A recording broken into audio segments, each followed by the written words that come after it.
Welcome everybody to another edition of WCW 2006, and yeah, it's been a little while, just, life's life, that's all I'm going to say.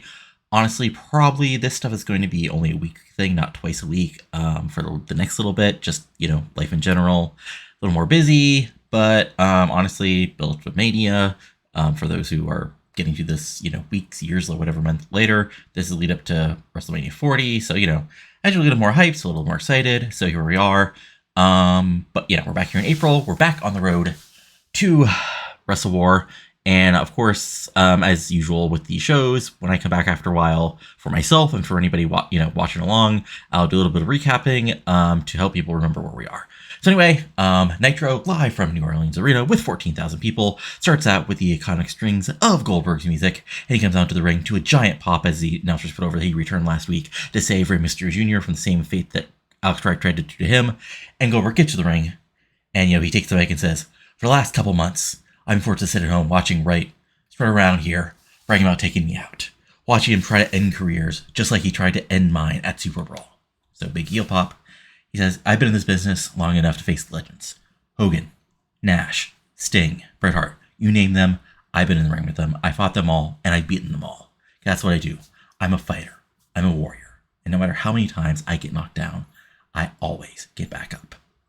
So Alex, I'm not denying your talent in this ring. You're a great wrestler. But let me make one thing perfectly clear to you and everybody else watching tonight. You are not the man. You don't get to take Goldberg out and walk away without facing any consequences. You see, it doesn't matter how many times you watched that tape Super Brawl, think you've got my number, thinking you've reached the pinnacle and sent me away. It doesn't matter how many times you've gloated about what you did and talked about how much of a game changer you are. The reality is, that night, what you think was your greatest night, was the biggest damn mistake of your career. Because you didn't finish the job when you had the chance. Because now I'm back. I'm just not back to fight. I'm back to what I do best, and that's to dominate, to conquer, to destroy. To prove once again why I'm the greatest forces this industry has ever seen. I went from nobody knowing who I was to main eventing in front of 40,000 people in a little over a year. So right, hear me loud and clear, wherever you are. Sooner or later, you're next. Big pop, Goldberg's back, and yeah, we're basically, Wright tried to take him out. He had his little, main event push, going for the world title, and now he has to face the Piper here sooner than later. 100, great stuff, it's Goldberg, he's super over, what can you do? And then, as the announcers are about to, basically put over the upcoming main event match for tonight, all of a sudden, we get the announcers saying something's happening backstage, and we see Lexi James and Desiree Dawkins of Captivation kicking the crap out of Trish Sky backstage, just throwing her through stuff, through, the random backstage stuff that's here, before officials finally show up and throw her out, but, they're checking out Trish Sky, and obviously, she is not going to make the 4-way tag match later tonight, as this gets a 67, just a quick little 2-minute beatdown. Of course, Trish Sky beat Lexi James in a big cage match, and as far as that, Lexi got injured in a shoot fashion, and we were turning that into the storyline here, trying to get a bit of revenge for their leader as she's off TV.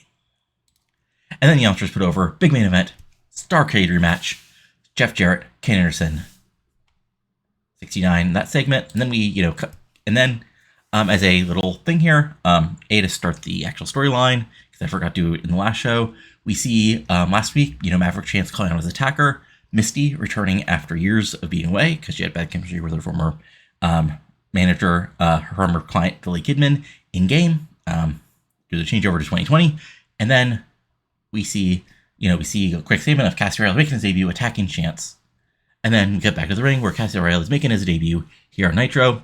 This gets a 42. And this is, I want to say, a pure squash. Lynn gets a little bit of offense in because he's not a pure jobber, but this is basically a way for the announcers to go over O'Reilly's credentials, multiple time NWA champion, wrestled all over the world, and now he's here in WCW. And after Lynn gets a few big moves in, eventually O'Reilly hits him with a wacky indie finisher, which we're going to call a Shockwave. Just he's made a Shockwave here in WCW. Not my best name, but honestly, I double checked his actual finish in real life was a super kick, and we're not doing that. So, sometimes you gotta do what you gotta do. But anyway, big win. O'Reilly gets a 55 here. Lynn gets a 47. Solid stuff, as we're, building Cruiserweight title up. And then after the match, O'Reilly takes a mic and says, "Everybody out there in TV land, for those of you who might not know who I am, let me introduce myself. I'm Cassidy freaking O'Reilly. I've just given you a taste of what's to come here in WCW. I wrestled all over the globe, faced off against some of the best talents this industry has to offer. But while I was there, I was told time and time again, if you want to make a real impact worldwide, WCW is a place to be. So here I am, in this ring, ready to make that impact." And now, let's talk about Maverick chance. You see, you're some kind of extreme athlete, jumping motorcycles, diving out of planes, doing base jumping, all that stuff. Some groundbreaking Cruiserweight champion you think you are. But what I see a man whose time is ticking on the Cruiserweight championship. I see a man who's standing on borrowed time. You see, Maverick, well, you've been playing extreme sports, entertaining those fans with your high-flying antics. I've honed my craft against the toughest competitors all around this world. I didn't come to WWE to be just another name on the roster. I came here to dominate. I came here to be the future of this company. And what better way to start is with a title legends like Rey Jr., Juvenil Guerrero, and others have held. So enjoy your time as Cruiserweight champion, because I'm here. I'm going to elevate that title once I take it, because the future of this business is standing in front of you, and his name is Cassidy O'Reilly. So O'Reilly's unfortunately not that actually great at promos, but I have to put him over. There's a reason why I have Misty with him as manager, but I just can't have her talk him up. So this little intro promo, and then we'll go from there. This gets a 43, not the worst, but could be better, obviously. And then we cut backstage, where Eric Bischoff is talking Desiree and Lexi, upset with them, about to take him out of the four-way match. Wesley Cartier steps in and basically says, "Eric, I want to take care of this in the ring. I'll find a partner. Don't worry about it." So there we go. Cartier, who's set to be Trish's partner later tonight in that big four-women's tag, is going to find a partner for later tonight as this gets a 68. Again, another quick 2-minute promo just sort of set things up. And then we have a quick little segment as the Truth comes up, and he's basically doing his Truth thing. This isn't quite like super jokey Truth like he is in real life, but so they're serious, former U.S. champion, but still a lot to have fun. He's like, Ray, I appreciate we had our match last week, and we buried the hatchet, and everything's cool, man. I respect you, so that's why we're in New Orleans, and I want you to take you out for a real night on the town. You got a match? I got a match. Brother, let's go out there and party. Ray, takes a moment and says, "I what the hell," and they leave, so they're out for the night. Is this perhaps a setup for something later tonight? Who knows? 71, just a little fun little moment there. And then we cut backstage, where Jeremy Borash is with the chosen one, Jeff Jarrett, and of course his chosen few partner in crime, simply Johnny Devine. And, he takes the mic. Borash asks him, "Jeff, you're set for a rematch against Ken Anderson, a rematch of Starrcade 2005. Last time you faced off, you did come out on top. Do you expect tonight's outcome to be any different?" And Jarrett's, Jarrett, so he says, "Jeremy, let me remind you, every time I've been out there, I've done what I've said I'm going to do. I showed exactly why I am who I say I am. Anderson may be walking around claiming he's the hottest rising star of WCW, but I've been shining bright in this business for over 15 years. Tonight, it's going to be no different. Anderson is a talented guy for sure. He's got charisma, he got some moves, but he lacks one thing: the pedigree, the legacy I carry with me every time I step in the ring. I am a 4-time world champion slapnuts for a reason. And Anderson, you like to call yourself an a-hole. I think he's shaking things up here in WCW. Well, tonight, boy, I'm going to shake his world. I'm grinding and every single person watching, everybody out there in New Orleans crowd tonight, just why they call me the chosen one. Because see, Kenny, you've been running your mouth, saying this and that about being the future of this business. Well, slapnuts, the future has to go through me, and I'm not stepping aside for anyone, especially not you, Anderson. So tonight, in the main event, I'm just going to win. It's going to be a statement, a reminder of who I am and who you actually are. They've been calling me the chosen one for years, and when it's all said and done, you'll just be another notch on this guitar. Really good promo, Jarrett, setting up a big main event for later tonight. So it gets a 92 despite no story connected to it. So good stuff. And then we have an interesting tag match as Ninkyo, who lost a big match at AEW a couple weeks ago, now face Evolution. And this is a back and forth match. And, Ninkyo fly around, but the announcers note that, Stacey Keebler is still over in Japan, getting feedback from her, to the people who employed her to form Ninkyo in the first place. Flying around, Kaz and Yang get to look good. Kaz especially kicks the crap out of people because he's freaking Kaz. Even hits a few big suplexes in the Claudio. We have a little, couple minute quasi indie high-end junior match set up between these two. Claudio eventually actually overpowers Kaz and gets a, big suplexes, throws him around. Kaz fires back with some kicks. Lashley comes in, hits a big spear on Kaz, but Yang throws in. Things break down, but eventually Ric Flair distracts Yang just long enough for Lashley to hit him with a big clothesline, picks him up, Dominator, after Claudio has actually hit the neutralizer on the outside on Kaz, and 1, 2, 3. Evolution picks a big win here with a Stacy Keibler-less Ninkyo. But they're still former tag team champions in a little over 10 minutes. This gets a 69. Nice. Yang gets an 86. Yang gets a 69. Kaz gets an 88. Cesaro gets a 57, and Lashley gets a 41. So big win here for Evolution, and they celebrate afterwards to a 61. And then backstage, we're with Eric Bischoff, as we're in Eric Bischoff's office as A&W come into the ring, and Harris says, "Eric, thanks for seeing us. Let's get straight to the damn point. At Sacrifice, we took in Ninkyo, and we did do that just to win a match. We want another shot at those WCW tag team titles. Bischoff's, look, you did an impressive job at Sacrifice, no doubt. Beating Ninkyo the way you did is not something to take lightly. So if you want a title shot against Booker and Shelton, is that right?" And, Storm has this cowboy head held down, and he says, "You're right. Booker and Shelton, we got nothing against them. They're great champions, but we've been at the top of this mountain before, and ready to climb it again. We want those titles, and we believe we deserve that shot." And Josh's like, "Look, you guys have been great. After you did Sacrifice, it's clear you're here to make a statement. If you want that title shot, you got it. Of course, next week, right on Nitro, it'll be for that tag team titles, but let me make something clear. This is your shot. Make it count." Harris steps up, and he says, "Eric, you're not going to regret this. We've been champions before, and we're ready to be champions again. Booker, Shelton, they're phenomenal athletes, but so are we. Next week, we'll prove why AMW are the top tag team in WCW." And James Storm says, "Booker, Shelton, nothing personal, but sorry about your damn luck." So, big tag team match set for next week, as this gets an 84, and we move forward here on Nitro. And then we have a fun little backstage segment, as, we have the faces in a big six-man later tonight backstage, as Ray and Matt talk about their issues with Southern Syndicate. Storm says, he's been frustrated the past couple of weeks, but he wants to make an impact while he's ready to team with them tonight. And plus, Jamie Noble got in his business, so he's happy to get in Jamie's. And, basically, Ray says, "Noble, you've been a great wrestler. You've been a champion. But the last few months, you've been nothing but an obnoxious idiot. So tonight, me and best technical wrestler from WCW and the rising young star here in WCW are going to take you out." 64, because, well, it's Rey Jr. in 2006 cutting a promo, and Lance Storm at Sydal, so, what can you do? And then, before the four-way tag match, Dean Cartier says, "Trisha, can I be my partner? Because you got attacked by Lexi and Desiree in that ring tonight, but I have people who hate you just as much as you hate us." So out comes OTB, help her out, and the fight is on, as it gets a 53.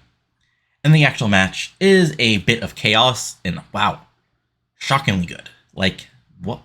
I'm actually, okay. All out, great gimmick. I'm just looking for okay. Announcing work, very good gimmick. Okay, just really good match. Okay. So yeah, great fucking, yeah, so this is actually really, just a wild tag match. It only goes 8 minutes, and it's just everybody fighting and brawling. Vivez and Roni are there sort of as your babyface, undersized babyface team. Carter gets to suplex people. Odie gets a brawl. James and Desiree get to be underhanded heels. Penny Grable, gets to act all conceited. Ariel Amore gets to be, I don't be mean here, but sort of just the other random person in the match. But, back and forth, everybody gets a few spots in. But eventually, Cartier actually hits a big sort of double team, big suicide dive out onto Lexi and Desiree on the outside to take them out.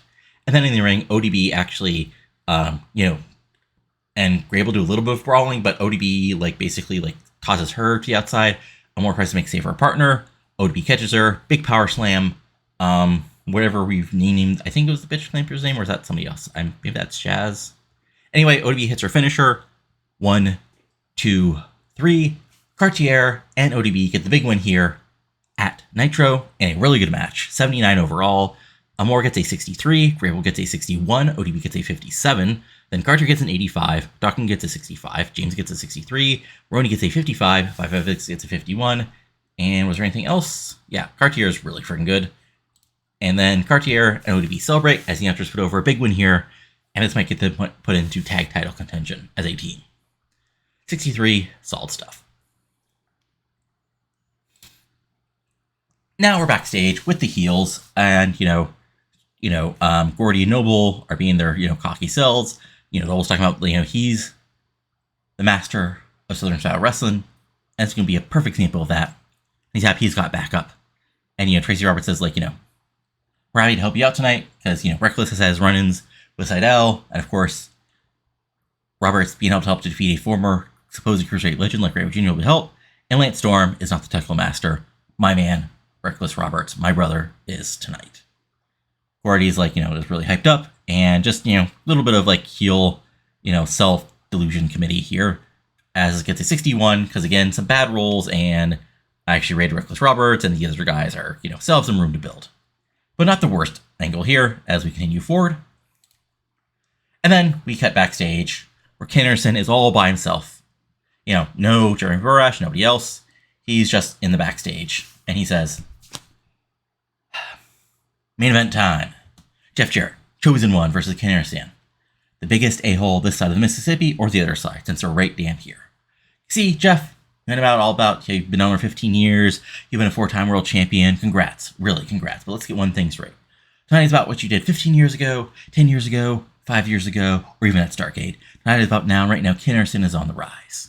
See, Jeff, were you out there choosing cars to smash over people's heads? I was here, WCW, earning my stripes. Every single night I step in that ring, I earn my respect. Not because some video game geek, some video store geek deemed me the chosen one, because I made myself impossible to ignore. And yeah, I've heard the warnings.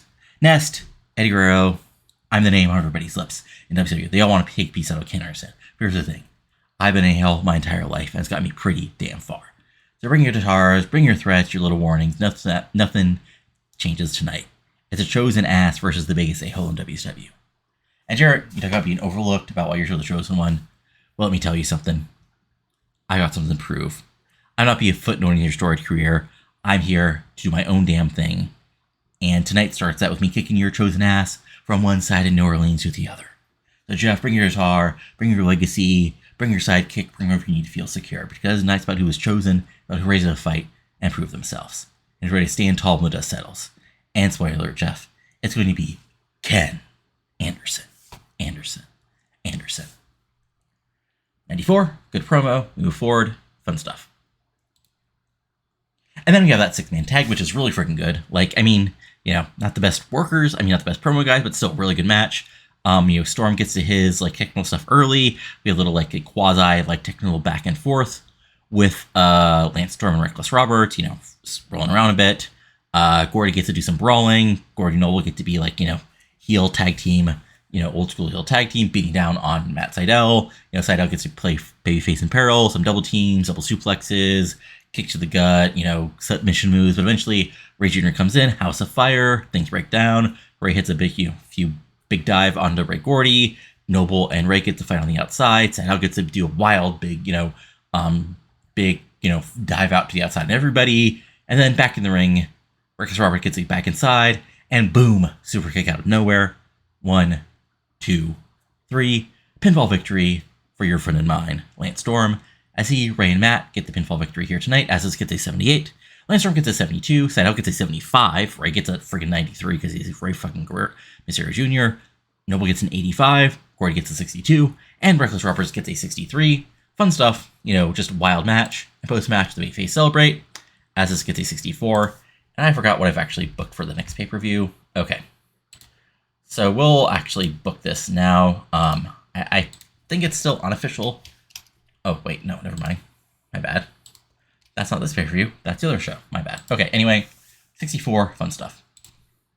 And then we get a little video promo, of Maverick Chance's cool and extreme. And it's 2006, so you still like this stuff, right, guys? Base jumping, skydiving, motorcycle riding, all that good stuff. 48. And then we get a Revolution recap, focusing on the fact that at the end of Revolution last week, Billy Kidman and Shane Helms came out of nowhere and attacked the Hardys, leaving them down lane, and they'll explain their actions at Revolution this week. 69, good stuff. And then we have the big main event here. Not the best match. Was there anything else going on except slow build? Okay, just it's Ken. He's not always great. So, I mean, this is your, main event pro-style, slow build style match. Jarrett just works on Anderson's knee from the start, slowly kicking his ass, slowly building him up, going for the figure four. Anderson fights out of it. He goes for it again. Anderson kicks him away. Finally, Jarrett locks into the middle of the ring. Anderson eventually turns around, barely gets to the ropes. But Jarrett complains to the ref, and that allows Simply John and Vine to come in and just wallop Anderson on the outside. Jarrett comes in, goes for the stroke. Anderson blocks it. Fight back. Jarrett gets the get the advantage again. Goes for the figure four. Anderson turns into a small package. Anderson back on offense. Big slam, big lariat, and then he goes up, hits the Kenton bomb, almost out of nowhere. 1, 2, 3, and a measure of revenge for Ken Anderson over Jeff Jarrett here. After Starrcade in an 83, Jarrett gets a 94, Anderson gets a 79. It is what it is, and Jarrett rolls out of the ring, and then the lights go out, and out comes Raven with Morgan at the top of the ramp. Anderson staring him down, which means he doesn't see the Prophet, and Red Rum coming in from behind and dropping him and just beating the crap out of him. Raven Morgan come down slowly to ringside and, slides in the ring, slithers into the ring. Oops, oops. I'm sorry, that should not be Morningstar. That should be Morgan. Oh my god. Shit. See, friends, this is why sometimes I understand why certain people do not like people with similar names in the same company. That should be Morgan, not Morningstar. Ignore that. Anyway. But yeah, just a complete beatdown here. And then eventually Raven pulls up and, basically says, "We warned you, Kenneth." And then boom, even flow DDT, take him out. And the Deadpool stands strong at the end of Nitro, 88. Overall, the show itself gets us an 89. Okay, good stuff. Okay, and we're back. Good that the indies are finally hiring people. I had to actually add some owners by proxy. But let's see. Raw, we had let's see here. We had Sandman defeating Juby Juice and Grandmaster Sexy in a tables match. Sure. Big Show interview. Austin interview. Adam Jacobs and TNA defeated Rick Steiner and the Sex Machines. Sure. Molly Holly defeated Beth Phoenix by DQ. Big Show defeat Maven. Okay. Ed and Christian teaming up. Okay. To defeat Skyfall, Cape Lion, and Punk in a 97. Sure. JBL defeating DDP in a 80. And your main event, Shawn Michaels defeating Steven Richards in a 98 because it's freaking Shawn Michaels. So fun stuff for them. Let's see here. Anything else of note? Email-wise. Ooh, Lance Hoyt break up with his partner. Too sad for him. And Brother Devon is dating someone to the wrestling industry. Okay, sure. All right, let's see here. Anything else as far as, big shows? Not really. Oh, what did they actually get? 94, 1.94 TV rating, and we got a 1.79 and an 89. All right, so pretty good show for them, but it's they could have Shawn Michaels. That's sort of an automatic great match if they actually do it. But hey, it is what it is. Anyway, I'll be back in just a moment with Revolution. And welcome everybody to Revolution, live from the Donald L. Tucker Center in beautiful Jacksonville, Florida, where possibly up in one of the skyboxes, a mid-20s young man with the last name Khan is going to be watching this show and, talking about how many bangers it has. But anyway, seriously, the show starts up, and one of these guys' music hits, and out comes Billy Kidman and Shane Helms as the youngsters put over what happened last week, with Kidman Helms coming back after being off TV for a little while and attacking the Hardys and making a statement. And Kidman walks in the ring, takes the mic, and says, "Last week, Shane and I made a statement that's been long overdue from the both of us. I don't need to remind anybody of our accolades, but I will. 4-time tag team champion, 3-time cruiserweight champion, 2-time US champion. I've won the Mayhem tournament, and of course, I've been at the top of this mountain as a WCW World Champion. And this man, and the mic over to Shane's, and let's not forget me, Shane Helms, Triple Crown winner, World, US, Cruiserweight Champion, main event at Starrcade, and of course, the greatest United States champion of all time. But despite everything we've accomplished, everything we've done, how many fantastic matches we've had in this main event, we were tossed aside, forgotten about, hoping to go off somewhere where we didn't matter anymore. But we would not let our legacies be forgotten. Because we're not here to ask your respect, we're here to take it from you. Because you see, we're not just fantastic, we're not just great, we're beyond those petty descriptions. We are, without a shadow of a doubt, legendary. And hey, Matt, Jeff, if taking you out reminds everybody of that, so be it. Kim takes Mike says, this is not about what we've done in the past. You see, if you noticed, in that list of championships, neither Shane and I have been tag team champions of the world. So we figured, why not team up and show just how great we are, just not on our own, but together. So, to the locker room, to the Hardys, to the entire WCW, watch your backs. Because there's not a team on this planet that can hold candle to us. We've been to the top separately, but together, there's absolutely nothing we can't accomplish. And Helms takes Mike one last time and says, so, we're not waiting for anything anymore. We're taking whatever the hell we want. And anyone who stands in our way is going to find out just how legendary we are. Big heel pop, and yeah, good heel promo, setting up what they did, and will be announced later that night on.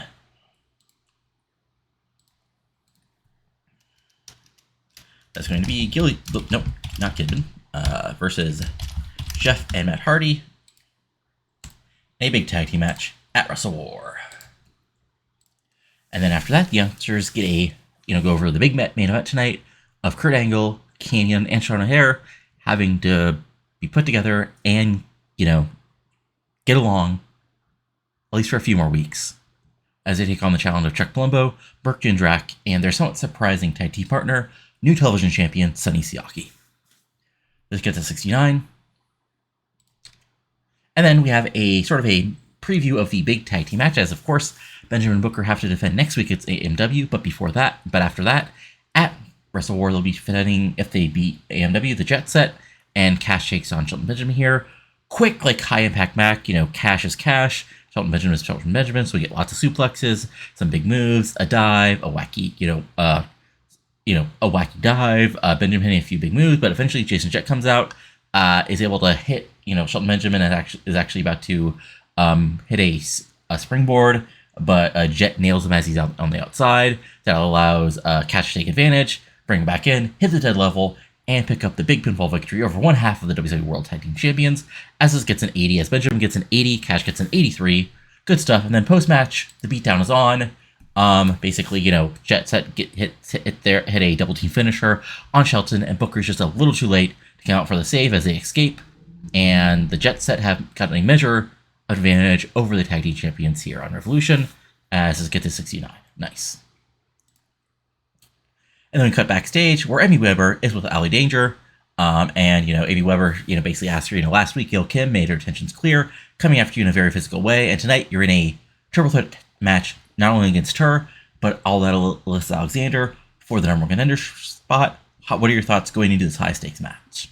And, Alli Danger's, sort of taps her candlestick and says, let me make one thing perfectly clear. Gail Kim might think she could come back and intimidate me just because we used to work together as partners.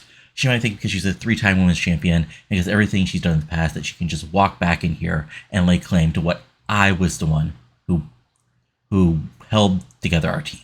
But that's where she's wrong. Now it's about revenge, Amy. It's about proving a point. About showing Gail Kim, Alyssa Alexander, and the entire WCW backstage that the women's division is what it used to be. It's evolved, it's grown, and it's my time now. Gail, you might have been the head bitch in charge at one point. This is new hair in WCW, and it's going to be led by me. Alyssa Alexander, you're tough, but you're not all that. but you're just another obstacle on my path tonight, and Gail Kim, well, you better stay out of my way one way or the other. So let this triple threat match be a message to everyone in the back. I'm not here to play nice. I'm not here to respect legacies or be intimidated by past accomplishments. I'm here to fight, to win, and to take my rightful place at the top of this division. After tonight, when I secure that number one contender, Gail, Alyssa, and everybody else, even Nikita Kalt, realize they're all just stepping stones in the danger zone. Decent promo, 69, moving forward, setting up the triple threat match later tonight, which was set up last week, basically by Alyssa asking for a chance at a title, and, Day Long saying about a match because he's Teddy Long. And then we have a quick little promo of just like Macias destroying people, choke slams, big, razor edges, scary stuff, basically, and Macias, he's a scary mofo. Gets 71. Then we have our tag match, which was set up last week as, Angel Foxx and Neidhart are now teaming up, and I'll take on the somewhat odd team of Maulie Mayhem and Wesena Busic, as Maulie Mayhem, despite not being European, wants to be part of European Disunion, and she has to prove herself by teaming with Wesena Busic here. And, this is a back and forth match. Nattie has been rising slowly. Angel Foxx is a former women's world champion. Busic was a tag team champion forever with Nikita Kalt as European Disunion, and Mayhem is a fairly newcomer, but she's made her intentions known. Back and forth match, little bit of, back and forth stuff. Nattie tries to get the sharpshooter on late against Wesena Busic, but Maulie Mayhem comes in. Big brawl, things break down, but eventually, Busic thinks she has a sort of like submission hold, locks in a Nattie Neidhart, but her Heart Dungeon training steps in. She gets out of it, slips into a quick roll up, and Mayhem is a little too late to make the save as Angel Foxx is able to pull her out of the ring. And Blonde Ambition get the win here on Revolution. This gets a 72. Angel gets a 77. Nattie gets a 47. Wesena gets a 67. And Mayhem gets a 52. But of course, they're European Disunion. Well, at least Maulie Mayhem wants to be part of it. So after the warp match, the beatdown is on. And it looks like they're going to take out Blonde Ambition. But after a moment, the social scene, your WCW Women's World Tag Team Champions of Annie Vidal and Nikki Radcliffe come down, not at a party this time, and make the save, fighting off Wesena Maulie. They roll out of the ring, and then they turn around, and there's a stare down, and it's announced later on WCW.com that that's going to be the match for WrestleWar, a big tag team match for the Women's World Tag Team Champions of Angel Foxx and Nattie Neidhart, taking on the social scene of Nikki Radcliffe and Alli. Not Alli, sorry. Where are you? Annie Vidal. There we are. So there we go. 57, some slight dings. These guys aren't quite that over for a 4-minute angle with some fighting, but it is what it is. Moving on, though. We got backstage where, Keenan Sharpe is, cutting a sort of promo by himself, talking about how the path was shown to Jack Evans last week. You thought you were on the path to another bit of gold, but I showed you that gold was not your path. Your path was enlightenment to me, and then, oof, it comes Jack Evans, and he is going after Keenan Sharpe in this backstage promo, and it's a big old brawl. As I said, she'll try to break it apart, but Jack Evans is pissed after what Keenan Sharpe lost him a U.S. title shot last week on Revolution by getting involved in his match with Alyssa Penn. This gets an 84, and the feud continues. And then we cut backstage where we see the backstage, where we got the thrillers of your former world champion, Chuck Palumbo, Magnificent Mark Jindrak, and of course Raven Reign. And in walks Sonny Siaki, TV title on his shoulder, cocky, smirking, and he says, "The Sonny Siaki experience has arrived. You're looking at the main event tonight, baby. Siaki, TV champion, stepping in the ring, some of the WCW's finest. Angle, Kenyon, O'Hare. They don't stand a chance against this level of greatness." And Palumbo and Jindrak sort of staring at a look and, sort of sigh. And, Palumbo stops and says, "Listen, kid, you might be the TV champion. That's all good and well. But tonight you're here to make up the numbers. This isn't about your experience, your new belt, or making a name. It's about the thrillers. You follow our lead, understand?" And, Sonny responds, "Siaki, here's you on the clear. But let's not forget, wherever Sonny Siaki goes, the spotlight follows. But hey, Sonny Siaki's experience is all about being a team player when it counts." And then Jindrak accepts and says, "Look, kid, you're in the big leagues now, not TV titles, main events. Tonight's about more than just holding on to the TV titles, but proving where your loyalties lie, and if you want to be with the Thrillers, or if you want to be against the Thrillers. You're either all in, or you're going to be pushed out. And Siaki's about to talk when Raven Reign steps and says, look, sweetheart, these guys, they've got tension. They've been fighting with Kurt, Shawn, and Kanyon for a little while now, so they're just a little on edge. But, and she sort of puts her hand on her shoulders, like, you got a role to play tonight, as crucial you stick to it. We've got a plan. We've been successful, and we know what to do. Just follow it, and there'll be no problems. We're a team, and you're part of that team now. So just do what you're told, okay?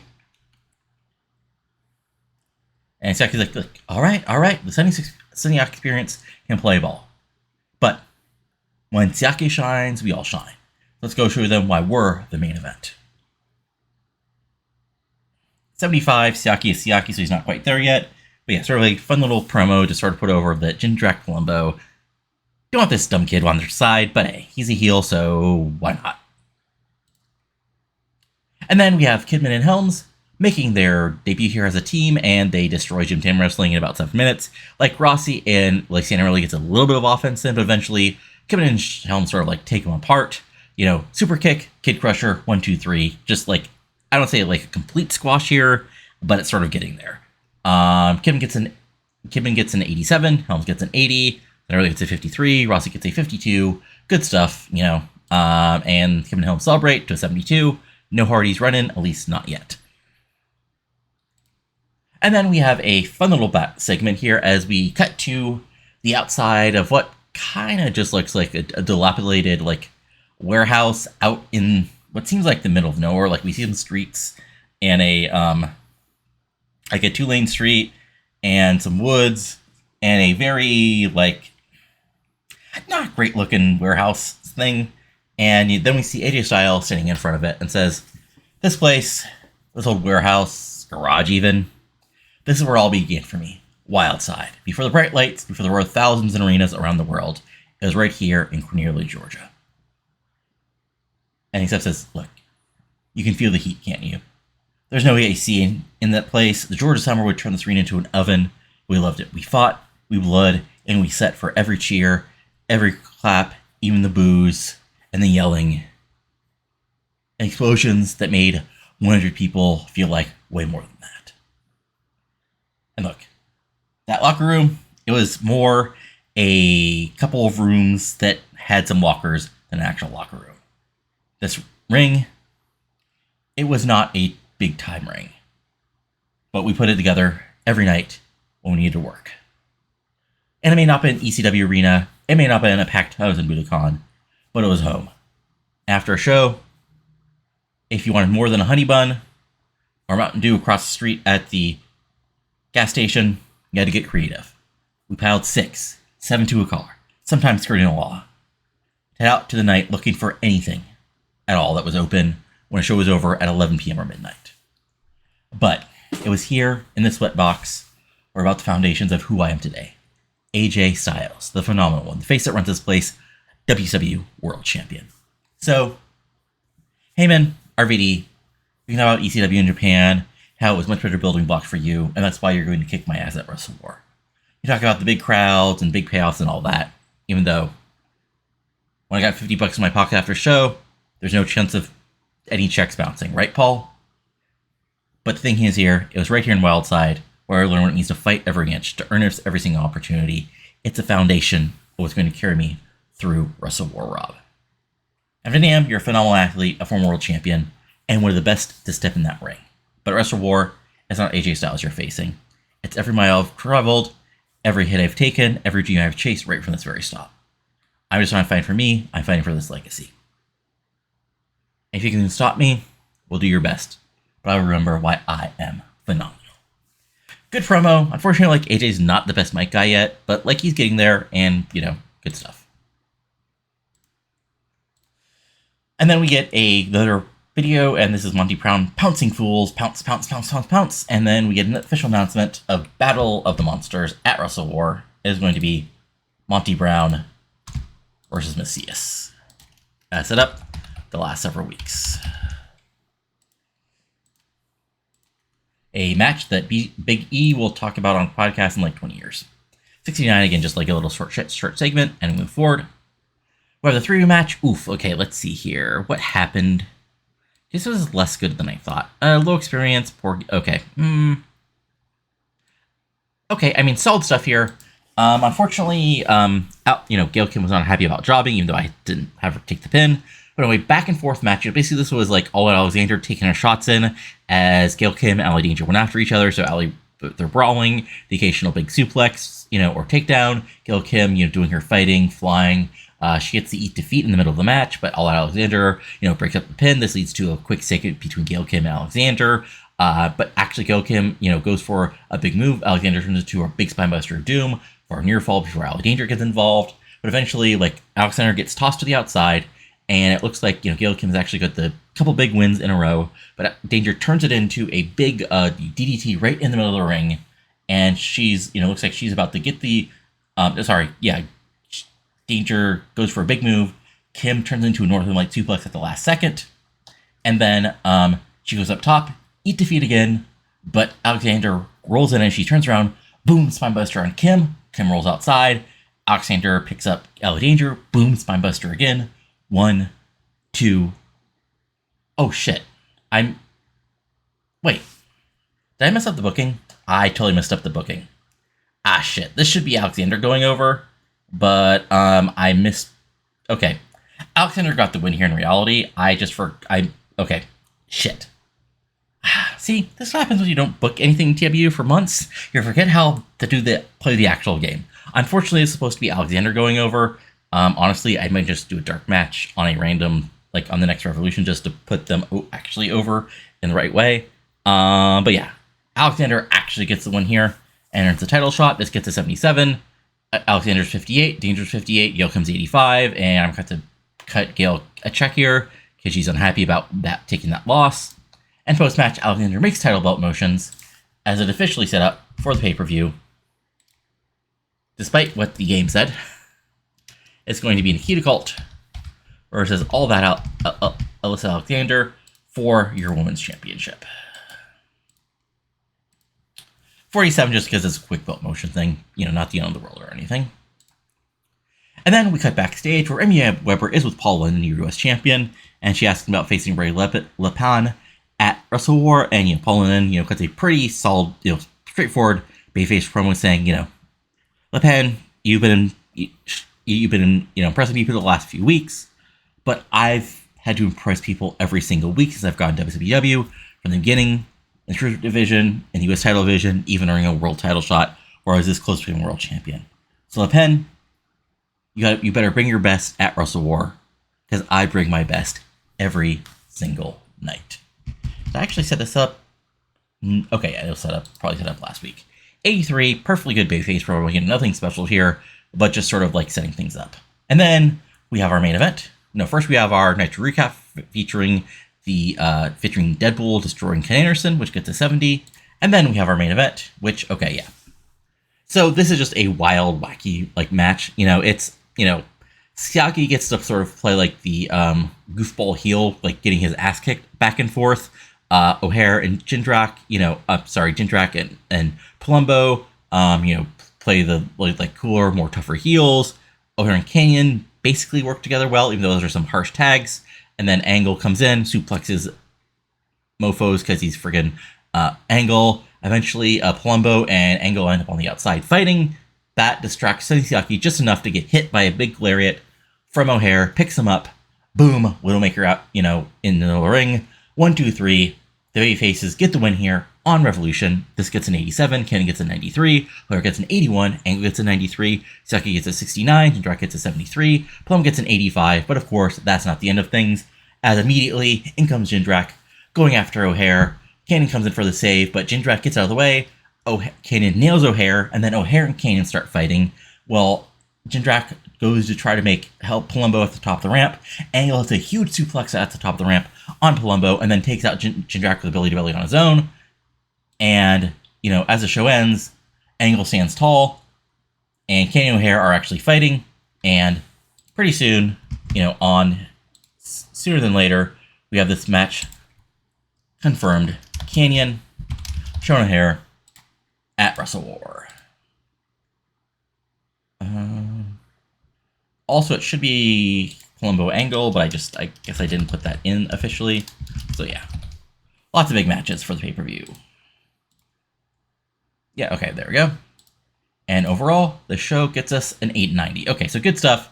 Saved by just an insane end segment.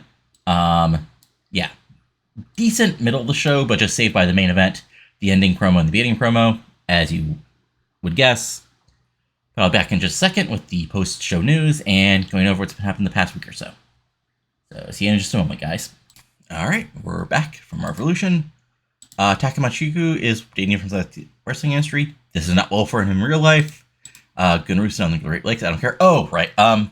So this is a big one. So yeah, Linda McMahon, personal info, divorced from Vince McMahon. So yeah, not sure what this means for the future, but interesting. Triple H is out, Vince is divorced. This is a very weird world. Also, Big Van Walter. I'm sure this tubby, weird-looking guy will never become anything of note. Let's see, All Japan had a big show. I'll check on that in a second. But yeah, let me just see here. So yeah, WE had SmackDown. SmackDown included Mark Henry defeated Danger Dragon, who's a incoming guy. Marty Jr. defeated Basher. Justice defeated Spike Dudley. Jackie Ivory defeated Taylor Matheny and Veronica Vane. Scott Steiner, Brock Lesnar, and Chris Benoit. Team canceled.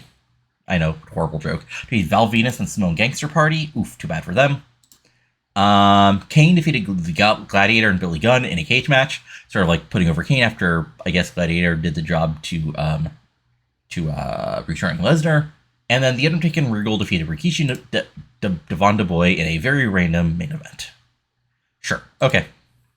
Yeah, odd stuff going on there. Let's see here. For our DevFed, this is long enough I actually forget the results of stuff. Let's see here. Was this? No, this was the first week. Okay, so weekly show. We had Amazing Kong, Josie, and Blanchard. Annette Blanchard, who's a regen, defeating Carla Chambers, Lane, and Tanisha. You know, okay, I think I've mentioned this before, but there were some hype promos that were obviously for Kong that I did for a couple weeks. But I realized there's no space for Kong on the women's roster right now, at least as anything more than a side note. And I want her to be a big thing if she comes in. So she's sort of like stuck in the middle for the moment. Let's see here. Michelle McCool defeated Tracy Taylor. It is what it is. And Portia Perez and Emi Sakura defeated Madison Eagles and Madison Sinclair. Portia Perez is pretty good. Madison Eagles and Madison are both also getting their Team Madison, I guess. But I don't think they're pretty good in ring, so we'll have to see about that. And if we go to beautiful NWA Wildside, which of course has grown out of the TV shows, is now doing 1,500 people in Alabama. Let's see here. Kurt Stallings, our region, defeated Lance Hoyt, fresh off being broken up with. Matt Morgan defeated Bryan Danielson. I'm sure there is a note on the Observer about how dumb booking is. And yeah, Austin Creed is now already main eventing shows for Wildside, so good for him. Weekly house show wise, 2,500 people in Florida. So let's hear. Kenzo Suzuki defeated Britt Major. Interesting. Oh yeah, the Mighty Note Neil, who you might remember as a pretty decent tag team in the early 2010s, who sort of flamed out in NXT, defeated Brian Drago and Tony Jones. So there we go. Then Michaels, Cross, and Raleigh Durante, the region, defeated Danielson, Todd Sexton, Kurt Stallings. Owens defeated Austin Creed and Lazarus versus Phoenix. So there we go. And then if we look at HWA, their weekly show, let's see, The Miz. Oh yeah, The Miz, I think I showed this was signed. He defeated Billy Bex, defeated Chandler McClure, and the Indian regen. But Miz is already getting 35, so he won't be gone long. Falaba, yeah, nothing really known here. Cloudy's weirdly over and good. Regen got a big win.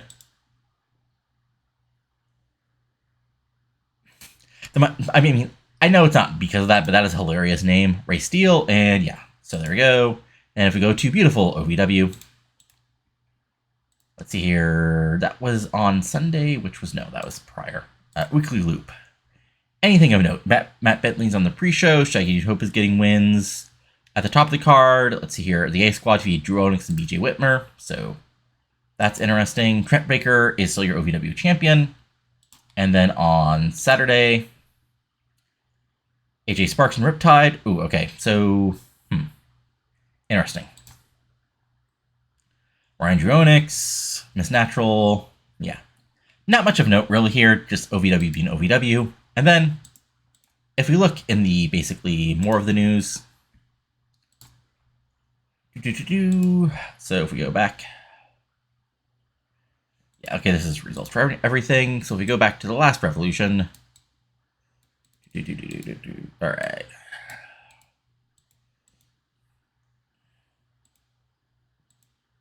Right, okay, so yeah. Michinoku Pro had a big show last week. They got an 80, 24,000, and some highlights were Team Blood, which is Aikudo Hadaka and Susu Mochizuki defeated Chad Collier and Gato in a 77. Kid Guzman defeated Hideki Nishida for the Toku Junior Heavyweight title. Otani defeated Jinsei Sasaki, and Shibata defeated Great Suzuki. Like, this would be the sort of, like, online fed of the moment if it was happening at this time in real life. MLW had a interesting show, 1,000 people. Glacier versus Buck Quartermine. David Flair versus Sick Boy. The, oh god, I forgot what the name of that table was combined. Marcus Militek defeated Robert Gibson. Violent J, Mark Mero and Jerry Lynn defeated Disco Inferno, Julia Estrada, and Simon Diamond, sure. In your main event, Jason Cross is still your MLW champion, defeated Laz in a 67. Let's see here. Any other? FIP had a show. Adam Ortiz was there. That's about it.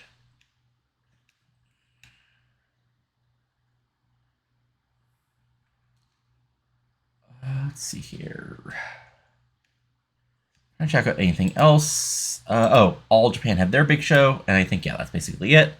Let's see here. Naruki Doi and Chris Sabin probably had a banger on the undercard. Violent Playboys defeated Oya and Ishii in a 56 to retain the tag titles. Taru defeated Yoni. Jim Steele and Johnny Smith Art defeated Heinz and Barton for the All Asia Tag Team titles, which is an interesting match. Scorpio and Hayabusa, who would be a fun, they're still pretty good right now in 2006. That was pre his injury, right? Anyway, they defeated Dragon Kid and Kishiono, so this is probably a bit of a great match. Dragon Kid's just out here getting 86s on the All Japan undercard, sure. Hase defeated Shagyu Okamura, okay. And Kaya defeated Suwama to retain the Triple Crown. Good match, yeah. They're still drawing 14,000 for big shows, but I don't know how much how much longer that'll last. But yeah, there we are. Probably I went through stuff a little quicker than normal, just kind of getting back to the, the sort of pace of things. But yeah, that's about it. Like I said, I'll be doing probably things just weekly for the moment. So actually that means the next thing that'll be up will be the next big Impact show, which of course, as a tradition, I'm taking over them over 3 months to sort of book things and seeing how, like, if the IA will follow me at all or just totally screw things up. But yeah, then we got, go home shows, WrestleWar, Slamboree, all that fun stuff. But again, that's it. If you enjoyed the show, if you enjoyed the video, go ahead and give it a like. Comment below what you like and not liking, if you're surprised I'm back. But yeah, that's it for now. So talk to you later, and adios. Have a good one.